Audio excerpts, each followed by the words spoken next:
இப்போ சிலர் வந்து சிகரெட் பிடிப்பாங்க, கஞ்சா புகைப்பாங்க, அப்புறம் வந்து தண்ணி அடிப்பாங்க. ஏன் அதெல்லாம் பிடிக்கக்கூடாதுன்னு சொன்னால், பிடிச்சா கெட்டு போயிடுவேன் அப்படின்னு சொன்னால், யாராவது சாதனையாளரை உதாரணமாக காட்டுருவாங்க. அவங்கெல்லாம் மிகப்பெரிய சாதனையாளர் தான். அவங்கெல்லாம் வந்து போதை பழக்கம் அவங்ககிட்ட இருந்திருக்கு.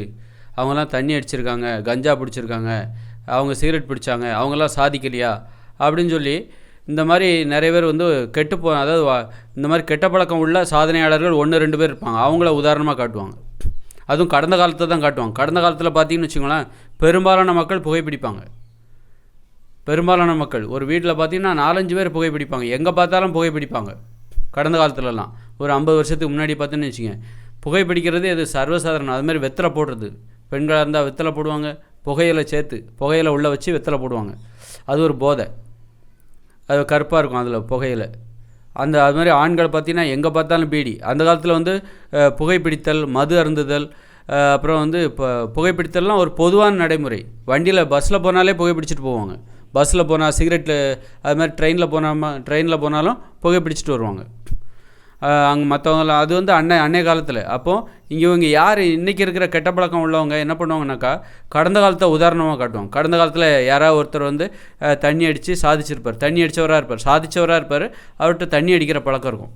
சாதித்தவராக இருப்பார், அவர்கிட்ட கஞ்சா அடிக்கிற பழக்கம் இருக்கும். சாதித்தவராக இருப்பார், அவர்கிட்ட தம் அடிக்கிற பழக்கம் இருக்கும். அதை காரணம் காட்டி இன்றைக்கி அவர் வந்து என்ன பண்ணுவார், அவங்கெல்லாம் சாதிக்கலையா அப்படின்னு சொல்லிட்டு சொல்லுவார். ஆனால் இன்றைக்கி காலம் வேறு. அன்றைக்கி வந்து போரிட்டாங்க, சண்டை போட்டு சாதித்தவங்க நிறைய பேர் இருக்காங்க. போர்க்குணம் நிறைந்தவர்கள் அந்த காலத்தில் இருந்தாங்க. போரிடுறது தான் அன்றைக்கி வாழ்க்கை முறையாகவே இருந்தது. சண்டை போடுறது தான் அன்றைக்கி வாழ்க்கை முறையாகவே இருந்தது. அப்போ அதுபோல் நம்ம இன்றைக்கி சண்டை போட முடியுமா? சண்டை போடுறதை யாரும் வரவேற்க மாட்டாங்க. இன்றைக்கி வந்து பொது வெளியில் எல்லாருக்கும் தெரிகிற மாதிரி தம் அடிக்கிறதே, சிகரெட் பிடிக்கிறதே அது ஒரு கெட்ட பழக்கமாக பார்க்குறாங்க. அப்போ இன்றைக்கி காலம் மாறி போச்சு. இன்றைக்கி பார்த்திங்கன்னா இன்றைக்கி வந்து நீ எப்படி வந்து கெட்ட பழக்கங்கள் உடைய ஒரு சாதனையாளரை நீங்கள் உதாரணமாக காட்டுறியோ, உங்ககிட்ட இருக்கிற கெட்ட பழக்கத்தை நீ நியாயப்படுத்துறியோ, உங்ககிட்ட இருக்கிற கெட்ட பழக்கத்தை நியாயப்படுத்துறதுக்காக கடந்த காலத்தில் கெட்ட பழக்கம் உள்ள ஒரு சாதனையாளரை உதாரணமாக காட்டுற, அப்படி தானே? அப்போ நீ என்ன பண்ண, கடந்த காலத்தில் உதாரணமாக காட்டாமல் இன்றைக்கி நல்ல பழக்கம் மட்டுமே வச்சு அதனாலேயே நிறைய பேர் சாதித்தவங்க நிறைய பேர் இருக்காங்க. நல்ல பழக்கத்தினால தான் நான் சாதித்தேன், என்கிட்ட கெட்ட பழக்கம் இருந்தால் நான் சாதிச்சிருக்க மாட்டேன் அப்படின்னு சொல்லக்கூடிய நிறைய சாதனையாளர்கள் நடைமுறை வாழ்க்கையில் இருக்காங்க. ஏன் நீ பின்னோக்கி போகிற? உன் பக்கத்தில் உயிரோட நிறைய சாதனையாளர்கள் அவங்க சாதித்ததுக்கு அந்த நல்ல பழக்கம் தான் காட்டணும். அவங்க ஒருவேளை தண்ணி அடிச்சிருந்தாங்கன்னா, அவங்க ஒருவேளை தம் அடிச்சிருந்தாங்கன்னா அவங்கள யாரும் இந்த உலகத்தில் ஒத்துக்க மாட்டாங்க. இப்போ நம்ம இன்றைக்கி ஒரு மிகப்பெரிய ஒரு முதலமைச்சரோ யாரோ இருக்கட்டும், அவங்கெல்லாம் வந்து சாதனையாளர்னால் அவங்கள்ட்டெல்லாம் கெட்ட பழக்கம் இருந்தால் மக்கள் யாரும் ஒத்துக்கவே மாட்டாங்க. அவங்களுடைய மதிப்பு, புகழ் எல்லாமே வீணாக போயிடும். அப்படி தானே? இப்போ மிகப்பெரிய சாதனையாளர்கள் இன்றைக்கி இருக்காங்க, புகழ் வாய்ந்தவர்கள். அவங்க வந்து தம் அடிக்கிறாங்கன்னு வச்சுக்கோங்க, எல்லாருக்கும் தெரிஞ்சே தம் அடிக்கிறாங்க, தெரியாமல் கூட தண்ணி அடிக்கிற வழக்கம் அவங்களுக்கு இருந்தால் இன்றைக்கி வந்து அவங்க புகழ் இல்லாமல் போயிடும், அவங்களுக்கு பேர் கெட்டு போயிடும். அப்போ நீ இன்றைக்கி தான் புகழ் பெறணும்னு நினைக்கிற. அன்றைய காலத்தில் வந்து தண்ணி அடித்தாலோ தம் அடித்தாலோ அன்றைக்கி அது ஒன்றும் பெரிய விஷயமாகவே கிடையாது, அது சாதாரண விஷயம். அன்றைக்கி அது வந்து பெரிய பேர் வாங்குகிற விஷயமா இருக்கும். தம் அடிக்கிறதுலாம் ஸ்டைலாக தம் அடிக்கிறது அந்த காலத்தில் வந்து பேர் வாங்குகிற புகழை தெரியும். ஆனால் இன்றைக்கி தம் அடித்தா ஒருத்தருடைய பேரே கெட்டு போகிற. அப்போ இன்றைக்கி தான் நீ புகழ் பெறணும்னு ஆசைப்படுற. நீனும் இப்போ தான் வாழ்கிற, இந்த காலத்தில் தான் வாழ்கிற.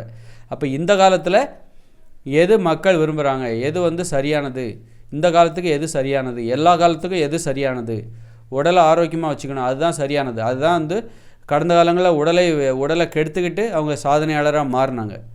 ஆனால் இன்றைய காலத்தில் உடல் நல்ல பழக்கம் இருக்கா, உடம்பு ஆரோக்கியமாக வச்சுக்கிட்டு ஒருத்தர் சாதிக்கிறாரா, அதைத்தான் மக்கள் வந்து முன்னுதாரணமாக எடுக்கிறாங்க.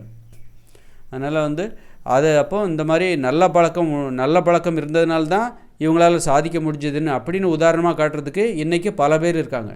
அவங்கள நீங்கள் உதாரணமாக காட்டுங்க. உங்ககிட்ட இருக்கிற கெட்ட பழக்கத்தை நியாயப்படுத்துறதுக்காக கடந்த காலத்துக்கு போய் கெட்ட பழக்கத்தோடு சாதிச்சிருப்பாங்க, அவங்கள போய் நீ உதாரணம் காட்டாது. இந்த மாதிரிலாம் காட்டி தன்னுடைய கெட்ட பழக்கத்தை நியாயப்படுத்துகிறவங்க இருக்காங்க, கெட்ட பழக்கத்தை தொடர்ந்து கடைபிடிக்கிறவங்க இருக்காங்க. அது மாதிரி இருக்கிறது அறியாமை. இன்னே உலகத்தில் உன்னால் உதாரணம் காட்ட முடியுமா? இன்னே உலகத்தில் அவர் சாதிச்சிருக்காரு, அவர் விஞ்ஞானியாக இருக்கார், அவர் வந்து புகைப்பிடிக்கிற பழக்கம் அவர்கிட்ட இருக்கா? கடந்த காலத்தில் விஞ்ஞானிகள்லாம் பார்த்தா சிகரெட் பிடிச்சிருக்காங்க. ஏன்னா அப்போ எல்லாருமே பார்த்தீங்கன்னா சிகரெட்டு பிடிப்பாங்க. அப்போ அதுக்கு இடையில நீ சிகரெட் பிடிக்காமல் இருந்தால் அவங்களெல்லாம் புரிஞ்சிக்க முடியாது. அதனால் அவங்க மற்றவங்கள புரிஞ்சுக்கிறதுக்காக அவங்களும் சிகரெட் பிடிக்க வேண்டிய நிலைமை வருது. அதனால் அந்த கால வாழ்க்கை முறை, அந்த காலத்தில் நீ வந்து போரிட்டால் தான் நீ அங்கே மனிதராக வாழ முடியும். போரிடணும், சண்டை போடணும், சண்டை போடுறதுக்கு நீ பயந்துகிட்டு இருந்தேன்னு வை, அந்த காலத்தில் நீ வாழ முடியாது. அப்போ அந்த காலத்தில் உன்னை வந்து பாராட்டவும் மாட்டாங்க. இவன் பயந்தாங்கொழி, சண்டை போடுறதுக்கு பயப்படுறாப்புல. அது அந்த கால நடைமுறை. இந்த காலத்தில் சண்டை போட்டால் உனக்கு கெட்ட பேர் வந்துடும். இன்றைக்கி போரிடுவது, போரை வந்து ஊக்குவிப்பதெல்லாம் இன்றைக்கி கெட்ட பழக்கம்.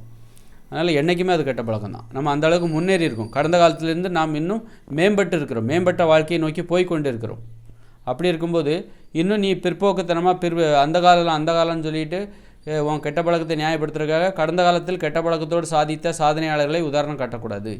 இன்றைக்கி கெட்ட பழக்கத்தோட எந்த ஒரு சாதனையாளராக உன்னால் உதாரணம் காட்ட முடியுமா? முடியாது. கெட்ட பழக்கத்தோடு இன்றைக்கி வந்து அதாவது பாலியல் உறவில் பலவீனமாக தம் அடிச்சுக்கிட்டு தண்ணி அடிச்சுக்கிட்டு இன்றைக்கி ஒருத்தர் சாதிக்க முடியுமா? சாதிக்க முடியாது. அப்போ இன்றைக்கி நிறைய சாதனையாளர்கள் ஒழுக்கமாக இருந்தால் தான் இன்றைய லெவலில் சாதிக்க முடியும். கட்டுப்பாட்டோடு இருந்தால் தான் இன்றைக்கி வந்து சாதிக்க முடியும். இன்றைக்கி இருக்கிற சாதனையாளர்கள் ஒழுக்கமாக இருக்கிறனால தான் அவங்க சாதிக்கிறாங்க. அதை நீ உதாரணம் காட்டணும்.